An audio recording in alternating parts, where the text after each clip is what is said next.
Hey everyone, Reaper here again with another video. This time for this week, I thought I would talk about some books that you might want to get. Some books that might become hot that, almost like, in a way, almost like a speculation video, all right? And the reason why is because, and I've mentioned some of these in previous videos, that I think that the way things are, you just never know. And there are some people out there, maybe you're one of them, that have often thought, what should I possibly get that could maybe become really big, especially with the prices that we've been seeing over the last few months. The recording of this video is April 2021.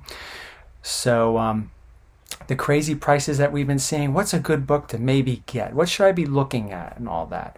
Well, I have a pile here of books that you may want to look into. Now, again, as I've stated in other videos, there's risk involved in anything in life. So if you buy one of these books thinking that this is going to be the next $2,000-$3,000 book, I'm not saying that. All right? So if that's what you're thinking, that's what you're thinking. What I'm saying is I think these books have potential to grow. And I think it's generally, a safe risk for some of these. With that being said, let's get into some of them. And some of these you probably already know that they're good to get. But the first one I want to show is Nova #1. Now my copy is like, I think an 8.0, 8.5, something like that. It's an 8.0, it says right on the back. I think Nova's a generally good book. Nova #1 I think is a generally good book to get. You never know. With Nova, I think Nova's coming. I don't know where I heard that. But I know there's some debate on which Nova's coming. Is it going to be this version or another version? Who knows? But I still think that getting Nova #1 is a decent book to pick up. Now, you can probably get, my copy, like I said, is an 8.0. You could probably get an 8.0 for maybe about $120, $150. And when you get into the 9s and all that stuff, you're spending obviously more. So it's something to look into. Here's another one I think is a pretty good one to look into. Okay, the next book that I would suggest is probably a decent book to pick up. Marvel Spotlight #22. Excuse me, 28. Sorry. This is the first solo Moon Knight. If Werewolf by Night 32 is out of range for you, and I can understand that, it really has gotten very expensive, even the 6.0s, the 7.0s, and all of that. If it's gotten too expensive for you, that might be the next, one of the next books. I'd probably say the next book to get is probably Werewolf by Night 33, his second appearance. But I would say that Marvel Spotlight 28 is another good one to get. If you could get it cheap and if you could get it at a good grade, it might be worth picking up now.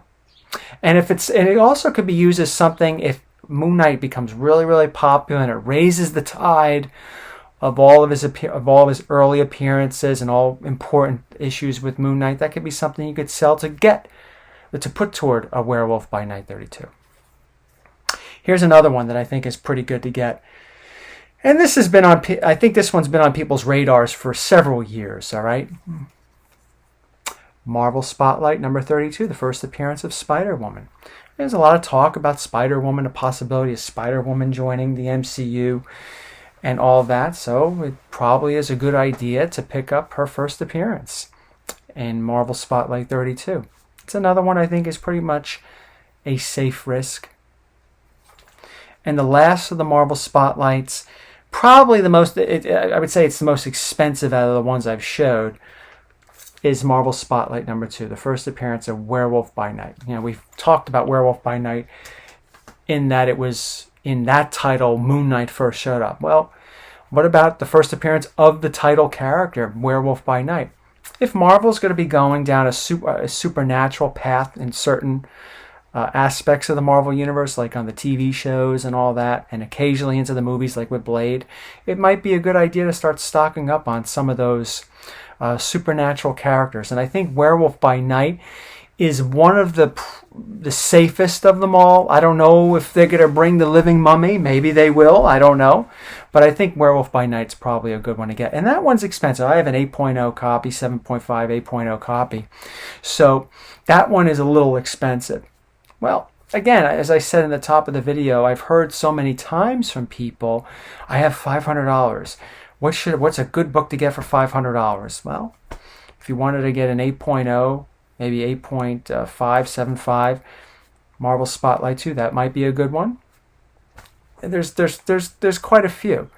Again, the point as I continue with this video, that there's a lot of room for some of these books. Even if you're spending a few $100s, there's still plenty of room if your goal is to pick it up for a few $100s and sell it for a few $100s more, make it double or a triple, as Nick often says. There's room to do that, I think, with these books. Just my opinion. But again, if it doesn't happen, remember there's risk involved in most things in life. And here's another one. Luke Cage #1. Hero for Hire #1. My copy's, again, probably an 8.0. I purchased this many years ago. It was in one of my earlier comic book haul videos from 2015. You know, those early, I don't want to say early Bronze Age characters like Luke Cage, Iron Fist, even though I believe a lot of people think that those characters are done, you just don't know. And if you could get nice grades at a good price, it's still worth picking up for the long run. We still don't know, or at least I don't know at this point, if Luke Cage is going to reappear in the Marvel Cinematic Universe. I think he might in some form. I think there was talk that they're going to recast Iron Fist, which I think is a good idea. But if they're going to recast, they're obviously keeping the character Iron Fist within the universe. So those are some books that have cooled off that you might want to start looking at again, because later on they might heat up. Now we're going to take a look at some Conan the Barbarian books. Okay, and you're like, Conan the Barbarian? Why are we looking at some Conan the Barbarian books? Well, because Netflix announced there's going to be a Conan the Barbarian show. Now, whether that show goes anywhere, whether it becomes popular, that's up for debate. That's in the future. But again, we're trying to think about the future, right? We want to try to get some of these things before they become out of reach. We want to get some of these things so that maybe we could sell them for a higher price tag to get some of the books that we really want, whether it's a Werewolf by Night 32, whether it's a Tomb of Dracula 10, or a Conan the Barbarian #1. So here are some Conan books that I think are, unlike some of the books that I've shown so far, are relatively cheap, and you could get them in high grades, high mids to high grades. So we'll start off with this one right here, Monsters on the Prowl #16. This is the first appearance of Thulsa Doom. Okay, now Thulsa Doom is really a Kull the Conqueror villain. However, Thulsa Doom was played by James Earl Jones in the original Conan, well, the first Conan the Barbarian film with Arnold Schwarzenegger back, what was that, 1982 or something like that? So if we're going to have a Netflix TV show that may be popular, you just never know. They might bring Thulsa Doom in. It's a safe bet, but let's say they don't. The book is not that expensive. All right, and that my copy's an 8.0, 8.5. You could get 8.0, 8.5s if you look. You know, they're not that hard to find, but if you look around a little bit at shows and all that stuff, you could probably get that for like $25. And that's not much of a risk, you know, but it could be worth it if Thulsa Doom is shown on the TV show. $25 can maybe go to $150 or something like that. So you're definitely in that double or triple range. So it's worth it, I think. It doesn't cost you that much. A few more Conan books. Here we have Conan, and there's quite a few Conan books you should be looking at. I'm just going to go over a few in this video. Maybe I'll do some more in another video. But here's Conan the Barbarian #6. This is the first appearance of a couple of characters, but I'm going to focus mainly on the first appearance of the city Shadazar. It's also the first appearance of a character called Jenna, and one of an antagonist of Conan. I forget how to, I don't really know how to pronounce his name. It's like Fafsir or something like that. I think he was a reoccurring antagonist for Conan. But anyway, there's a couple first appearances in this book, is my point. And it's a book that you could get, my copy's like a 6.0. It's a book that you could get in 6.0 or 8.0, anywhere between maybe $35 to $75. So it's not that big of a deal. Of course, all the books are more expensive when you're in the 9.0 range. We know that for everything. But if you wanted to get like a nice mid-grade or low-high grade book, it's still under $100, affordable. And it may be worth the risk. Why? Well, the character Jenna, I'll just mention her briefly. We know the antagonist. You never know. If the Netflix TV show, the antagonist might make an appearance, might be a big thing for a season or a few episodes, so it may be worth it. The character Jenna appeared in the Conan the Destroyer movie, a different version of her, albeit a different version of her. Not exactly the same. They changed her up a bit for the movie, made her a princess. They even changed the spelling of her name. But it is the character. But also in the Conan the Destroyer movie was the city of Shadowzar. Now, if we're going to have a Netflix show and Conan's going to be going from place to place, city to city, it's very likely you'll probably see a version of Shadowzar. So the point is, if you can get this book really cheap, you don't mind spending a couple of bucks, $50 on a nice, maybe 7.5 copy, if you're patient and look around for it, it might be worth it, because that $75 copy or $50 copy may turn into a $150 copy down the line. But again, just keep in mind there are risks. The next one I want to show, two more for Conan. The next one I want to show is the very next issue, which is number 7. Again, I have no. The number 6 was actually a 7.0 copy. This is the 6.0 copy. I got them confused. I didn't mark them yet. But regardless. Okay, why 7 on here? Because 7 is the first cameo appearance of Tathaman. Now, remember what I said about Thulsa Doom? He's mainly a Kull the Conqueror villain, so he may or may not show up on Conan. But he was in the first Conan movie, so you just never know. However, Tathaman, who's also another alumni from that Conan Destroyer movie, is one of, if not the main antagonist for Conan the Barbarian. He showed up in Conan's very first story in Weird Tales, The Phoenix and the Sword. Tathaman is the Stygian wizard that has been a plague, or has plagued Conan several times throughout his stories, and he makes his cameo appearance in that. So I think that one is probably a really good bet. And with the last Conan, we have King Size Annual number 2. Why do we have this one? Because this is the first full appearance of Tathaman. This is probably an 8.5 copy. You could get this for probably anywhere between $10 to $20. Okay, so these Conan books, more or less, the ones that I've shown in this video at least, are relatively cheap. You could get them in pretty good shape, and even though there's always risk, it's may not be a bad idea, especially if the Netflix show is going to be coming out who knows when. We don't have really any information on it, and if it's a success, it might be worth it.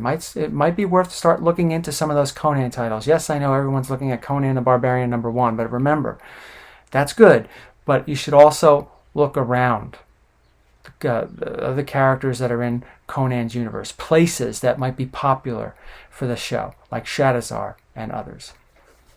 Okay, so we got 1, 2, 3, 4, 5 more books. We're going to do a little bit of Fantastic Four now. I got 3 Fantastic Fours here. This one's been on the rise. It's been on the rise for a while, and I also think this is a pretty good one to have. This is Fantastic Four number 18. This is the first appearance of the Super Skrull. If the Skrulls are going to continue to be a major presence in the Marvel Cinematic Universe, we've seen them a couple of times. We've seen them in Captain Marvel. We've seen them at the end of Spider-Man Far From Home. We've seen them in WandaVision, right? So they're around, and they're going to continue to be around, especially if the Fantastic Four come up. We might see a version of a Super Skrull. And like I said, this one's been increasing in value. This is probably a 6.0. So this book is probably in the neighborhood of $600.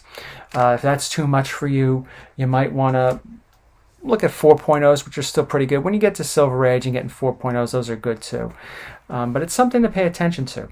Another one is, a couple issues later, we have Fantastic Four number 20 with the first appearance of the Molecule Man. Again, we just don't know what villains are going to show up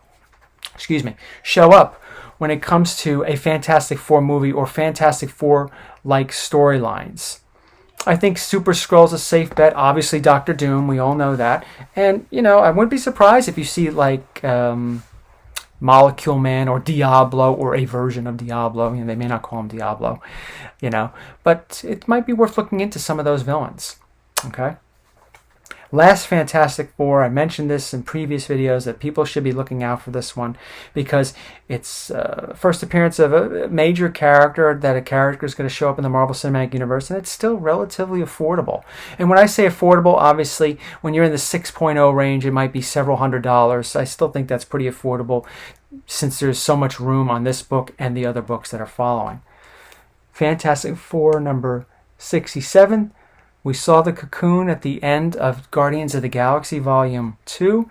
We heard the name Adam mentioned, so that could only mean Adam Warlock. And that's his first appearance as him, as he emerges from the cocoon.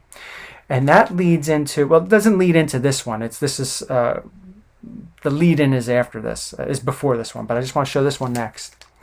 This is when him becomes Warlock.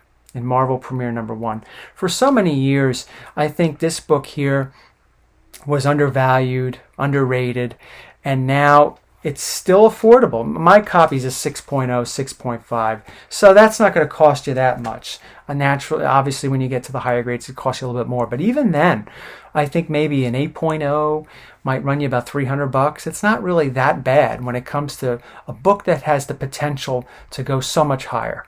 And the last one for this one is really pretty much a follow-up to Fantastic Four 67. This is the first full appearance of him who would later become Adam Warlock.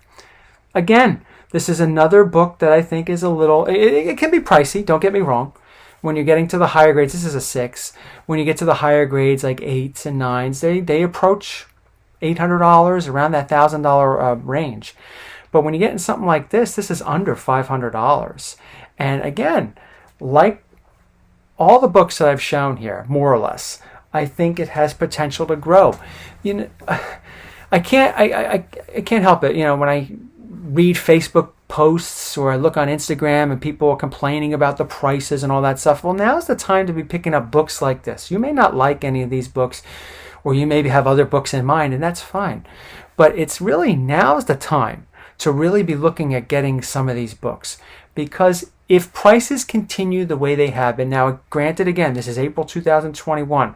A year from now, things might be completely different, all right? As things sometimes go within a year, right? A year can change a lot can change in a year, right? They could go very fast, a year could go very fast, but a lot can happen as we have all learned over the last year.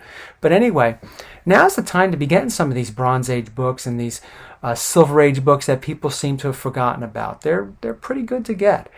And again, they're not necessarily all $30 books that are going to be $500 one day.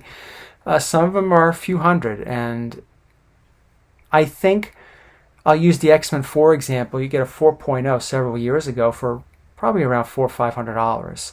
And people might have been like, oh my God, that's a lot of money. And it can be, absolutely. But what's a 4.0 going for now? A couple thousand. I think the people that are looking for that book now would gladly pay $500 for it instead of the $2,000 or $2,500 or whatever the latest price is on that. Right? Might be the same thing with some of these. Or not. Again, there's always risk. Thank you all for watching. Leave me a comment. What do you think? What are some books you might want to keep an eye out for? And I'll get back to the crazy comic book prices maybe next week. All right. We'll see if I could start coming up with a few more, and I'll bring up a couple of games too that you might, things that are going crazy in the gaming world as well. Thank you all for watching, everyone. Take care and be safe.